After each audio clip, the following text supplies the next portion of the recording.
Hi friends, welcome to Dhanya's family blog. അപ്പോൾ ഇന്ന് അടിപൊളി ഒരു ഈവനിങ് സ്നാക്സ് ആണ് കേട്ടോ. വെറൈറ്റി ആയിട്ടുള്ള ഒരു ഈവനിങ് സ്നാക്സ് ആണ്. വളരെ പെട്ടെന്ന് തന്നെ നമുക്ക് തയ്യാറാക്കി എടുക്കാൻ കുട്ടികൾ തൊട്ട് മുതിർന്നവർക്ക് വരെ നല്ലോണം ഇഷ്ടപ്പെടും കേട്ടോ.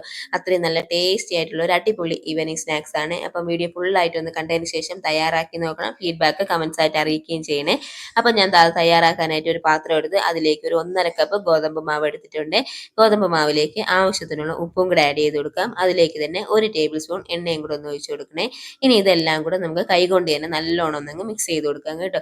മിക്സ് ചെയ്തതിന് ശേഷം നമുക്ക് ഇതിലേക്ക് ആവശ്യത്തിനുള്ള വെള്ളം ഒഴിച്ച് കൊടുത്ത് നമുക്ക് ചപ്പാത്തിയുടെ പരുവത്തിൽ നമുക്ക് അങ്ങ് കുഴച്ചെടുക്കാം കേട്ടോ. നല്ലോണം സോഫ്റ്റ് ആക്കി റെഡിയാക്കി കുഴച്ചെടുക്കാമേ. അപ്പം ഞാൻ ദാ ഇവിടെ ചപ്പാത്തി പരുവത്തിൽ നല്ലോണം കുഴച്ചെടുത്തിട്ടുണ്ട് കേട്ടോ. കണ്ടോ, നല്ല സോഫ്റ്റ് ആയിട്ട് തന്നെ വന്നിട്ടുണ്ട്. ഇനി നമുക്കിത് മാറ്റി വയ്ക്കാം. ഇനി ആ സമയം നമുക്ക് ഇതിലേക്ക് അതിൻ്റെ അകത്ത് വയ്ക്കാനുള്ള കുറച്ച് ഗ്രേവി തയ്യാറാക്കണം. അപ്പോൾ അതിനുവേണ്ടി ഞാൻ ഇവിടെ ഒരു പാൻ വെച്ച് അതിലേക്ക് ഒരു 2 ടേബിൾ സ്പൂൺ എണ്ണ ഒഴിച്ച് കൊടുത്തിട്ടുണ്ട്. അതിലേക്ക് അര ടേബിൾ സ്പൂൺ കടുക് ഇട്ട് പൊട്ടിയതിന് ശേഷം ഒരു മീഡിയം സൈസ് സവാള ചെറുതായിട്ട് കട്ട് ചെയ്തതും കൂടെ ആഡ് ചെയ്ത് കൊടുക്കാം കേട്ടോ.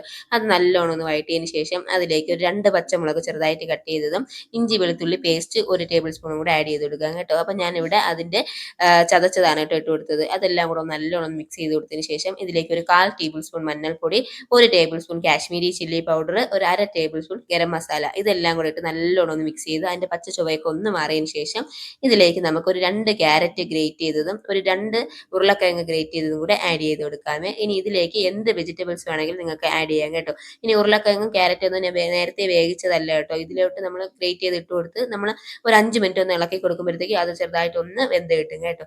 അത് മതി. ഇനി നമുക്ക് ഇതെല്ലാം കൂടെ നല്ലോണം ഒന്ന് മിക്സ് ചെയ്ത് കൊടുക്കാം. ഇനി ലാസ്റ്റ് ഇതിലേക്ക് കുറച്ച് കറിവേപ്പിലയും കൂടെ ഒന്ന് ഇട്ട് കൊടുത്തതിന് ശേഷം നമുക്ക് ഫ്ലെയിം ഓഫ് ചെയ്യാം കേട്ടോ. ഇതൊന്ന് ചൂടാറട്ടെ.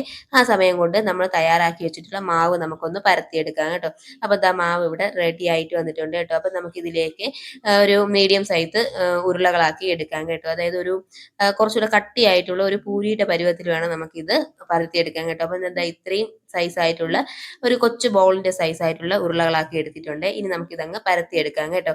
അപ്പം ഞാൻ ദാ ഇവിടെ കയ്യിൽ വെച്ച് ചെറുതായിട്ട് ഒന്ന് പ്രസ് ചെയ്തതിന് ശേഷം നമ്മൾ ഗോതമ്പ് മാവിലോട്ട് ഒന്ന് മുക്കി കൊടുത്തതിന് ശേഷം ദാ ചപ്പാത്തി പലകയിലിട്ട് അതങ്ങ് പരത്തിയെടുക്കുകയാണ് കേട്ടോ ചെയ്യേണ്ടത്. അപ്പോൾ കുറച്ച് മാവൊക്കെ ഒന്ന് പുരട്ടി കൊടുക്കുക, നമുക്ക് ഒട്ടിപ്പിടിക്കാതിരിക്കാൻ വേണ്ടി. ഇനി നമുക്ക് അങ്ങ് പരത്തിയെടുക്കാം കേട്ടോ. ഒരുപാട് തിന്നായിട്ട് പരത്താൻ പാടില്ല, കുറച്ച് കട്ടിയോടെ തന്നെ പരത്തിയെടുക്കണം കേട്ടോ. ഞാൻ പറഞ്ഞല്ലോ, ഒരു പൂരിയുടെ പരുവത്തിൽ നമ്മളിതങ്ങ് പരത്തിയെടുക്കുകയാണ് ചെയ്യേണ്ടത് കേട്ടോ. അപ്പോൾ ഞാൻ എന്താ ഇവിടെ 2 സൈഡും തിരിച്ച് മറിച്ച് വിട്ട് ജസ്റ്റ് ഒന്ന് പരത്തിയെടുക്കുന്നുണ്ട് കേട്ടോ. അപ്പോൾ മാവ് ഇത്രയും കട്ടിക്ക് തന്നെ എടുക്കണേ. അപ്പോൾ എന്താ ഇത്രയും പരത്തിയാൽ മതി കേട്ടോ. ഇനി ഇതിലേക്ക് നമ്മൾ തയ്യാറാക്കി വെച്ചിട്ടുള്ള ആ കൂട്ട് ഇതിനകത്തോട്ടങ്ങ് വെച്ച് കൊടുക്കാം കേട്ടോ. എന്നിട്ട് ഇതാ ഇതേപോലെ 2 സൈഡും നമുക്ക് ഇങ്ങനെ ഒന്ന് അടച്ചെടുക്കണേ. അടച്ചതാ ഇതേപോലെ 4 സൈഡും ഇതാ ഇങ്ങനെ ഒന്ന് അടച്ചെടുത്തതിന് ശേഷം നമുക്ക് അത് ജസ്റ്റ് ഇങ്ങനെ ഒന്ന് ചുരുട്ടി കൊടുക്കാം കേട്ടോ. ഇങ്ങനെ ഒന്ന് ചുരുട്ടി കൊടുത്തതിന് ശേഷം നമുക്ക് മടക്കി വെച്ച് ജസ്റ്റ് ഒന്ന് പ്രസ് ചെയ്ത് കൊടുക്കാം. ജസ്റ്റ് ഒന്ന് പ്രസ് ചെയ്തതിന് ശേഷം സൈഡിലൊക്കെ ദാ ഇതേപോലെ നമുക്ക് ഇങ്ങനെ ചെറുതായിട്ട് ഒന്ന് തട്ടി കൊടുക്കാം കേട്ടോ. അപ്പോൾ ഇത്രയേ ഉള്ളൂ കേട്ടോ.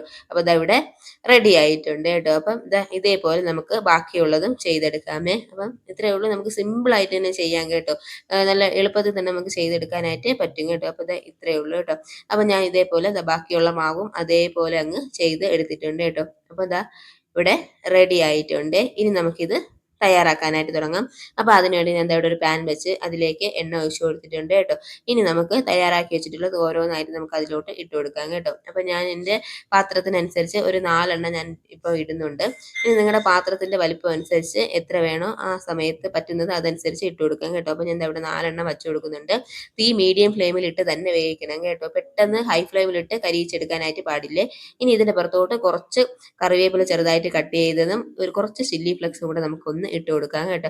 ഇനി നമുക്കിത് തിരിച്ചും മറിച്ചും ഇട്ട് നമുക്ക് 2 സൈഡും നല്ലോണം ഒന്ന് മൊരിയിച്ചെടുക്കണം കേട്ടോ. അപ്പോൾ ഞാൻ പറഞ്ഞല്ലോ, ഹൈ ഫ്ലെയിമിലിട്ട് പെട്ടെന്ന് തീ കൂട്ടി വേവിക്കരുത്, മീഡിയം ഫ്ലെയിമിലിട്ട് വേണം കേട്ടോ വേവിക്കാനായിട്ട്. അപ്പം നമ്മൾ തിരിച്ചും മറിച്ചും ഇട്ട് കൊടുത്ത് അത് ആ ഒരു നല്ലോണം ഒന്ന് 2 സൈഡും നല്ലോണം ഒന്ന് ചുവന്ന് വരുന്ന സമയമാകുമ്പോൾ നമുക്കിത് മാറ്റാം കേട്ടോ. അപ്പം ഞാൻ ദാ ഇവിടെ 2 സൈഡും തിരിച്ചിട്ട് കൊടുത്ത് വേവിക്കുന്നുണ്ട്. നല്ലൊരു അടിപൊളി ടേസ്റ്റി ആയിട്ടുള്ള ഒരു സ്നാക്സ് റെസിപ്പിയാണ് കേട്ടോ. ഇതിൽ നിന്ന് ഒരെണ്ണം കഴിച്ചാൽ ആദ്യം നമുക്ക് വയറ് ഫുള്ളാവും കേട്ടോ. നല്ലൊരു സ്നാക്സ് റെസിപ്പിയാണ്. കുട്ടികളൊക്കെ സ്കൂൾ വിട്ട് വരുന്ന സമയത്ത് അവർക്ക് വെറൈറ്റി ആയിട്ട് നമുക്ക് തയ്യാറാക്കി കൊടുക്കാൻ പറ്റിയ നല്ലൊരു റെസിപ്പിയാണ് കേട്ടോ. മസാലയൊക്കെ അതിൻ്റെ അകത്തുള്ള മസാല നല്ല മണമാണ് കേട്ടോ. നമ്മുടെ ഗരം മസാലയും സവാളയും ഉരുളക്കിഴങ്ങും ഒക്കെ കൂടെ ചേരുന്നത് കൊണ്ട് നല്ല മണമാണ്, നല്ല ടേസ്റ്റിയാണ് കേട്ടോ. അപ്പം എല്ലാവരും ഒന്ന് ട്രൈ ചെയ്ത് നോക്കണം കേട്ടോ. അപ്പം എന്താ ഇവിടെ 2 സൈഡും ഒന്ന് മുരിഞ്ഞു വന്ന സമയത്ത് ഞാൻ ഇതാ എടുത്ത് മാറ്റുന്നുണ്ട്. എടുത്ത് മാറ്റിയതിന് ശേഷം നമുക്ക് ബാക്കിയുള്ളതും അതേപോലെ നമുക്കങ്ങ് ചുട്ടെടുക്കാം കേട്ടോ. അപ്പോൾ നമുക്ക് പെട്ടെന്ന് തന്നെ ഇത് തയ്യാറാക്കി കിട്ടും. മീഡിയം ഫ്ലെയിമിൽ തന്നെ തീയിട്ട് നമ്മളത് റെഡിയാക്കി എടുക്കണം കേട്ടോ. അപ്പോൾ ഇതാ കണ്ടല്ലോ, നല്ല അടിപൊളി ടേസ്റ്റി ആയിട്ടുള്ള ഒരു സ്നാക്സ് റെസിപ്പിയാണ് കേട്ടോ. മസ്റ്റായിട്ട് നിങ്ങൾ ഇതൊന്ന് ട്രൈ ചെയ്ത് നോക്കണേ. അപ്പോൾ ഇത് ഞാൻ ഒരെണ്ണം ഒന്ന് പൊളിച്ച് കാണിച്ചു തരാം കേട്ടോ. അപ്പം അകത്തുള്ള ആ സ്റ്റഫിംഗ് ഒക്കെ നല്ല ടേസ്റ്റാണ് കേട്ടോ കഴിക്കാനായിട്ട്. ഇതിനകത്ത് വേണമെങ്കിൽ നമുക്ക് വേണമെങ്കിൽ ഒരു മുട്ടയൊക്കെ പകുതി ഒരു മുട്ട കട്ട് ചെയ്ത് നോൺ വെജ് ആണെങ്കിൽ ഒരു പകുതി മുട്ടയൊക്കെ കട്ട് ചെയ്ത് നമുക്ക് വെച്ചാലും നല്ല ടേസ്റ്റ് ആയിരിക്കും കേട്ടോ കഴിക്കാനായിട്ട്. അപ്പോൾ ദാ ഇതൊന്ന് കട്ട് ചെയ്ത് നോക്കിയേ, കണ്ടല്ലോ, അടിപൊളിയാണ് കേട്ടോ. നല്ല ടേസ്റ്റാണ് കഴിക്കാനായിട്ട്. അപ്പോൾ എല്ലാവരും ഒന്ന് ട്രൈ ചെയ്ത് നോക്കൂ, ഫീഡ്ബാക്ക് അറിയിക്കണം കേട്ടോ. Bye bye.